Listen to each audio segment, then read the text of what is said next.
Hello everybody, welcome to another Bryce Talk Show episode. Also, 200 subscribers, special for those who have subscribed to this channel too.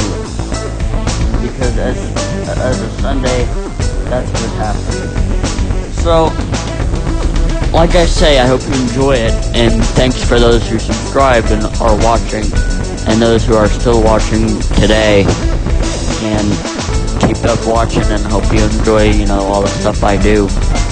And be sure to follow for more content. And we'll get straight to the episode and talk about a lot of things and how subscribers and everything. So we're gonna talk about that too. So let's get on with it, shall we? So as of Sunday, yes, Sunday, June 13th, this channel has had 200 subscribers. Yes, thank you. Yes, we have 200 subscribers, and now I have 203, and right now, but as of Sunday, I had 200 subscribers. So, I want to say thanks for those who subscribe and who are still watching. Now, let's have some fun on this talk, alright? So, I tried the iOS 15 beta, which I might get to later on. Right now, it's in developer beta, even though I should wait till the public, but I want to look at the developer betas. And there are some drawbacks, like the weather app is kind of slow and freezy. Some apps, sometimes things lag, but obviously it's beta, so obviously something like that would happen because it's in beta. So, yeah, I've been just kind of laying around outside because it's been a beautiful time being outdoors, So, I've been kind of, enjoying the weather outside, and, we got our above ground pool and it's open, so it's all nice. Now, as some of you knew, I did a test of my Dusel FM transmitter, wireless transmitter, which is my recent video that you just saw. Now, I probably could have walked outside, maybe like in the backyard, but I might do a second range test, because who knows, sometimes the range might differ sometimes. I also want to talk about, I told you I joined Reddit 2 months ago, and I kind of want to discuss about that because, I joined there, I looked at a bunch of communities. I joined the shortwave community, the community for Siri shortcuts, the glitch in the matrix community, which is cool because they have different stories, the rant community, r/rant, and r/pirate radio. And, I have all these communities that I've subscribed to, and I also kind of look at OSU's posts, too. And I post to some of those communities, like the shortwave community, the pirate radio community, and also the shortcuts community, and so on. Some of the communities, though, I don't understand. There are obviously pros and cons on Reddit. So, one thing I don't understand, let's say you're new to Reddit, you don't know too much about it. But some of those communities, well, most of them anyway, have auto-moderators around there, and they want to see how much karma and how long you've been on Reddit.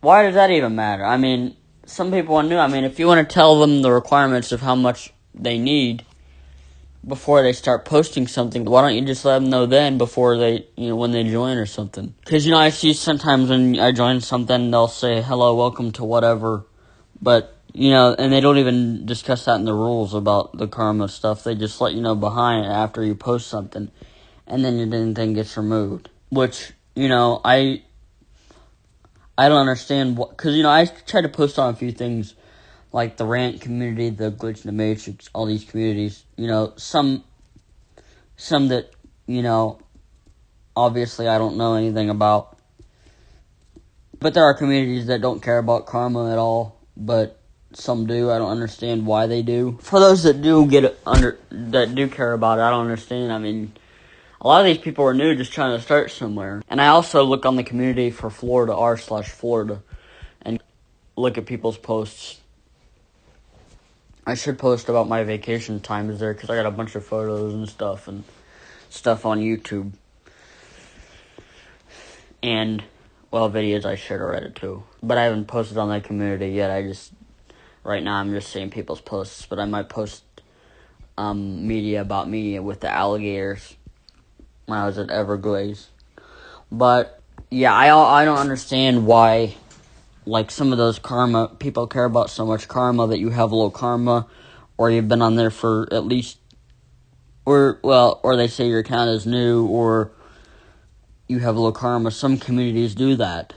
You know, and no offense to those who do, want to put all these up there, but I don't know why, that's such an important thing.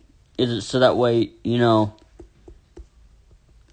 get more people on your posts, or what's the whole thing? So, I just don't know what half this stuff is about. So,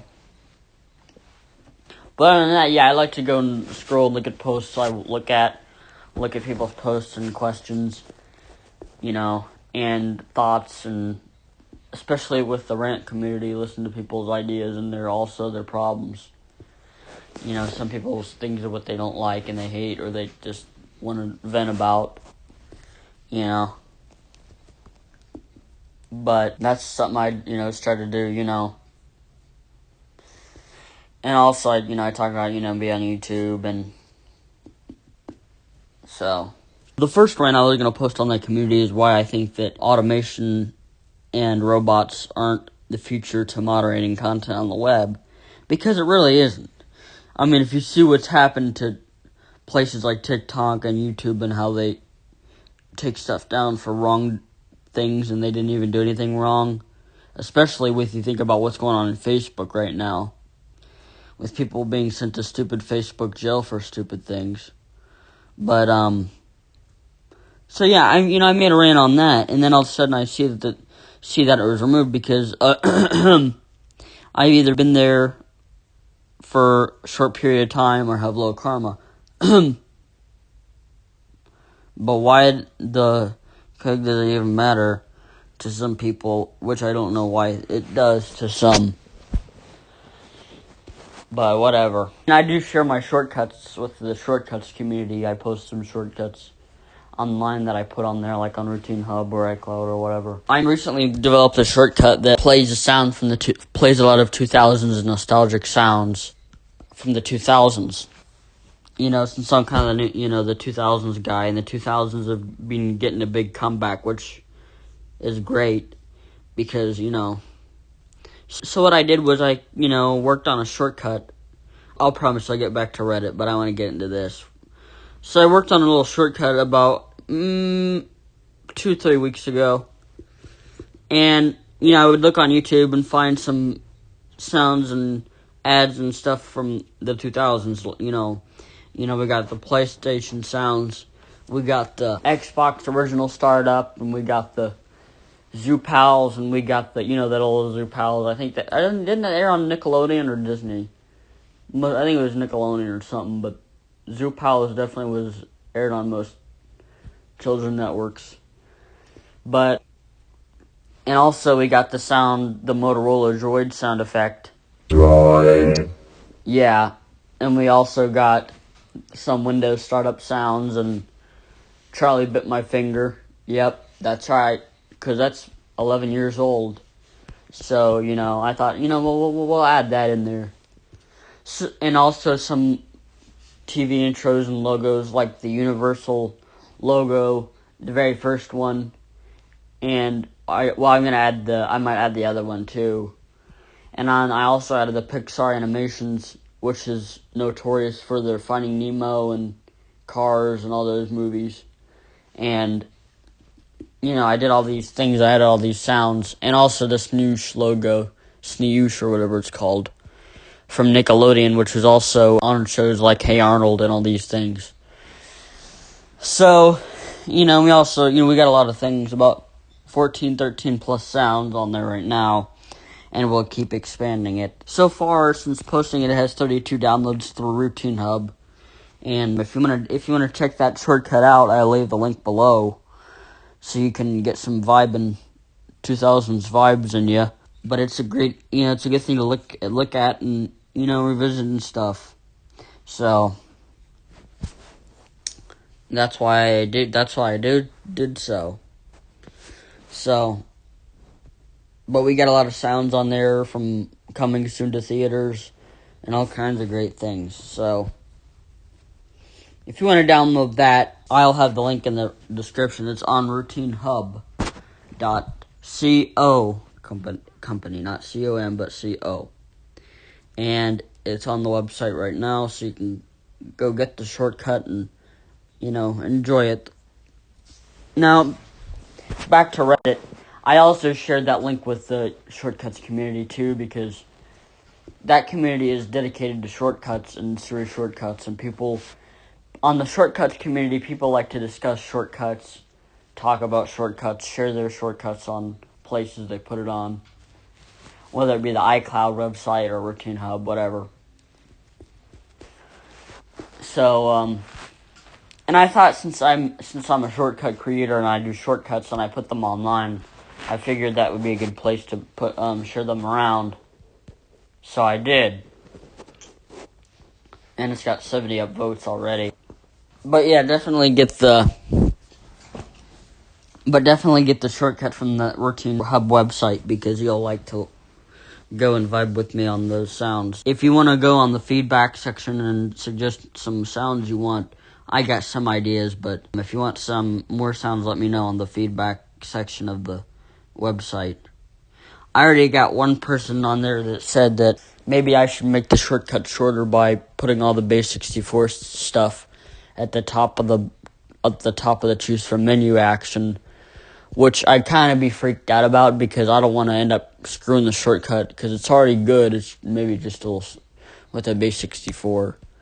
But, that is just a suggestion somebody made. But, and I asked, this wasn't on Reddit, this was on the Routine Hub website, somebody was suggesting.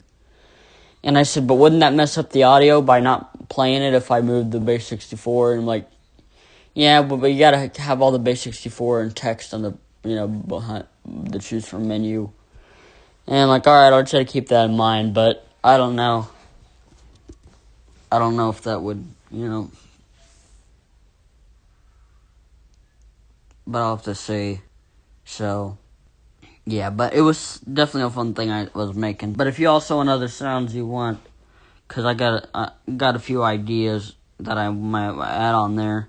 But if you want some more good sounds and audio that from those times, then just let me know, and then I'll search and see if I can put it on there. So, and add it for the next update for the shortcut. Also, I noticed people were talking about, their thoughts on the new voice for TikTok, because TikTok had changed their text-to-speech voice because they used an old actress from Canada, the old voice that was used on TikTok, but they still got that, I think, because I found some videos of the old one. But people are complaining, saying that it's too human, that it sounds human-like. I mean, I think it's kind of cool. It might sound a little weird at first, but I don't understand the problem with it. Haven't you already noticed how Siri and all these people sound like now? Even though it's not, but haven't you noticed how many people sound new voices sound weird, more human? I mean, this isn't like the 90s or 2000s when all the voices sounded robotic. Like, the old Dr. Spatzo and obviously the Microsoft Sam thing, but nobody cares. But anyway, people think it's too human. It sounds like somebody, really talking. I mean, it sounds interesting, but, some people don't. I don't know why, but some people think it's a little crazy, but whatever. Let's also talk, and I wanted to get into this subject, but since 2020 and, all this online school learning and because of coronavirus and all this stupid, on Google Classroom, it's kind of funny because Google Classroom, because last year was my senior year, people on Google Classroom, because I used Classroom for school, but on the reviews of Google Classroom, a lot of people have been, rating it 1-star reviews. And it's kind of funny but weird at the same time because I don't know why people would do it, because it's funny at the same time because they know that it's not going to work what they're trying to do. And it's basically funny because it's wasting their time, and I don't know why they're doing it. But anyway, most of the reviews I'm sure are Karens or, So, let's get into it. So, there was a trend on TikTok last year stating that if they add reviews on Google Classroom with 1 star, then most likely it would be removed from the App Store. Well, children see, children do. Guess what? They went over and a lot of people rated the Google Classroom 1 star after they would see it. Now, I didn't notice this till later on, but around April and May when I read the reviews and I was looking it up and why these reviews were so negative. I mean, I would agree because sometimes they're crazy and tough, and also some internet connections may have been spotty because everybody's been at home, but some of the problems I haven't had too much problems with. Some people say glitched, sometimes some people said it didn't turn in assignments. Some people say, they've been sending too many notifications, which is the teacher's fault, not the app's fault. But the people still put it in there. People still put it in there last year. I haven't checked in there. It's June 2021. I haven't checked back in there since probably 3 months or so. But I want to see if people... Because I remember I checked, it was 1.9 stars or something out of 5 stars or something that people... I wonder what it was before Corona came, because after then it left some interesting and funny reviews that people made up. Even people would try to spam the reviews with stupid stuff that doesn't even matter, that, are just a waste of time. So, yeah, I don't know why people were doing that, but, it's a lot to read. Because there's millions of reviews now with a lot of 1 stars. And then we have the, mature people who are trying to back them up and say that Google Classroom's good. Which it is good. I mean, because like I said, I was a senior last year, and I use VoiceOver, and it's pretty most likely accessible with it. And I didn't have too much problems with it. I went in there and I rated it, and I said, this thing is pretty good, and it works with VoiceOver and all this stuff, and explain them why, and I asked him why are people doing this, and, it's kind of stupid, so, but funny to look at, but it's a waste of time for other people just to put 1 stars, but yeah, people were, literally rating Google Classroom with 1 star reviews. And most likely, I'm sure there are probably 9 to 12-year-olds probably doing this. I'm sure most of them were little, which is kind of funny. And I'm sure some of the little ones probably tried to act like parents and write some of the reviews. Because I found some parents and some teachers reviewing the Google Classroom with 1 star, but I don't know if it's legit or just some kid putting them in there. I mean, some of you might think it was legit, and some of you might think it's just some kid putting it in there. But, other than that, most of the reviews tend to be with kids, just talking about, what they think of it. Because they see this trend, and, let's review it, let's make it 1 star. And so that's what they did. They made it 1 star, and now it's just a 1 star app now. I'm going to get out of this. I want to talk about also, in the last 2 episodes of Bryce Talk Show, I think 3 episodes ago, I talked about Google Photos, in their storage thing. You can go back and look at it. I think it was 3 or 4 episodes ago. I talked about how Google Photos was planning to change, how storage counts to all your Google Drive and everything that's on Google Photos. So, it did happen, as June 1st, 2021, which I don't understand why they did this, because, and they already have a few subscriptions. There's, their Google Drive subscription to do it, but there's also the Google One subscription, which is for Google Photos. So why do you need all these same things? Should you make it in one certain subscription? Now, I haven't looked at the subscription since the change, but I remember before then there was a few subscriptions, the Google One, which worked on Google Photos, but why aren't they now starting to care about all this stuff? See, you could change before Google Photos did count to your storage if you had your settings set to low quality, which didn't count to your quota because you had it set to low quality. Which means then you could back up a lot of your stuff, which that's what I did because I didn't want to, And besides, didn't 2 years ago Google announced that Google Photos and Google Drive would no longer sync? So why are they now starting to count against quota now? I think they're starting to screw everybody over. But what I did was I would just, before this stuff, when, I've had Google Photos for about 3 or 4 years, I started using it. I had it always on low quality because then I could put as much stuff in there to browse and look at. Obviously delete the ones I don't want, but I could look around and browse through my stuff and have fun looking and sharing stuff, and it'd be all good. Now, luckily I did get the OneDrive 1 terabyte when I did last year, because I still upload stuff through Office. I still upload stuff through 365. But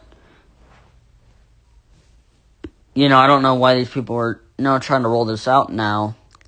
And I think that maybe there shouldn't be like this, because and it was perfect then. You could upload a lot of stuff. I still I still back them up, but I think it was better than when it was before Google started rolling this out. And they did have this thing, if you go to your account settings thing, or if you go to your homepage on Google Photos when you launch the app for the first time, it'd be those who set your setting to high quality and back them up before June 1st, 2020 won't count towards storage. So anything you back up before then won't count to it. But everything you back up after then will start to count. Which is good. But what about now? Now that, everything is starting to, starting to come in, and they start having this limitation out. Well, now it seems like that's what it is now with Google Photos. So, yeah. It's a mess, I know. But I hope they realize, they screwed up with this, because, it was pretty crazy how they did it, but it's, and like I said, I first found out about this when I looked at a TechCrunch article. If you guys enjoyed listening to this, or watching it, whatever, to this episode, be sure to subscribe and share this video around. And also, and again, thanks for the 200 subscribers, 203 right now, that by the time I'm making this, because it may change when I release this. But anyway, thanks for them. You guys are awesome. And See you guys later, and stay tuned for more videos like this. Peace out, and I'll see you guys in episode 2, episode 3, because this is episode 3. But I'll see you.